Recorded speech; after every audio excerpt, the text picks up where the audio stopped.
សម័យមួយប្រជានរាស្ត្រនៃនគររាជបុរីរស់នៅដោយភាពសុខសាន្តសុខដុមរមនាអស់កាលជាយូរអង្វែងមកហើយរហូតដល់ថ្ងៃមួយព្រះរាជាក៏បានកោះហៅព្រះរាជបុត្រទាំងពីរព្រះអង្គរបស់ទ្រង់គឺព្រះរាជបុត្របងរាមលក្សណ៍និងព្រះរាជបុត្រប្អូនរាមស័ក្តិឲ្យចេញទៅរកវត្ថុទិព្វយ៉ាងដែលអាចជួយឲ្យនគរមានភាពរុងរឿងរីកចម្រើនទាំងពីរព្រះអង្គក៏ចងយាត្រាធ្វើដំណើរផ្សងព្រេងទៅរកវត្ថុទិព្វនោះលុះអស់កាលជាច្រើនថ្ងៃព្រះរាជបុត្រទាំងពីរបានសាកសួរនាំចាស់ព្រឹទ្ធាចារ្យអស់ជាច្រើនអ្នក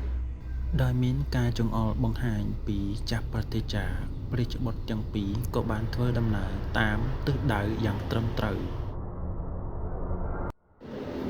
ព្រះរាជបុត្រទាំងពីរក៏បានទៅដល់កន្លែងដែលលាក់វត្ថុទិព្វដោយបំណងប្រាថ្នានាពេលយប់ជ្រៅព្រះរាជបុត្រទាំងពីរក៏លបលួចចូលទៅក្នុងប្រាសាទក្នុងគោលបំណងស្វែងរកវត្ថុទិព្វតែបែរជាត្រូវជួបជាមួយនឹងសត្វចម្លែកដ៏ធំ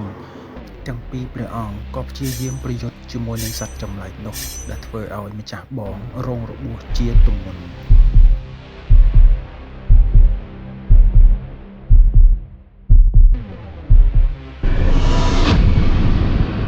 ភ្លាមនោះក៏ស្រាប់តែមានរាជិនីដ៏ស្រស់ស្អាតម្នាក់ចេញមកជួយសង្គ្រោះរាជបុត្រទាំងពីរក្រោយមករាជិនីដ៏ស្រស់ស្អាតក៏បានជួយរាជបុត្រទាំងពីរទៅសម្រាកព្យាបាលរបួសព្រះរាជបុត្រពៅរាមស័ក្តិដោយឃើញម្ចាស់បងរងរបួសជាទម្ងន់ក៏សម្រេចចិត្តចង់ចេញទៅប្រយុទ្ធតតាំងដើម្បីយកវត្ថុទិព្វតែមួយអង្គឯង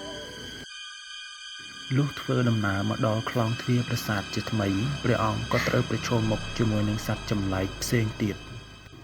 ដោយការតាំងចិត្តរបស់ព្រះអង្គការប្រយុទ្ធគ្នានេះព្រះអង្គក៏ទទួលបានជ័យជំនះទៅលើពីពីដ៏ធំទាំងពីរ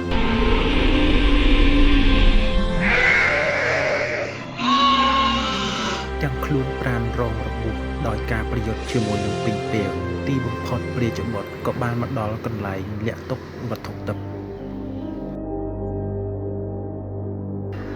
ដោយស្ថានភាពរបួសរបស់ទ្រង់កាន់តែពិបាកទៅទ្រង់ព្យាយាមឆោមចាប់ដាវទឹកប៉ុន្តែពុះពេញទីបានធ្វើឲ្យទ្រង់ខ្លាចទៅជាសកលមួយរំពេច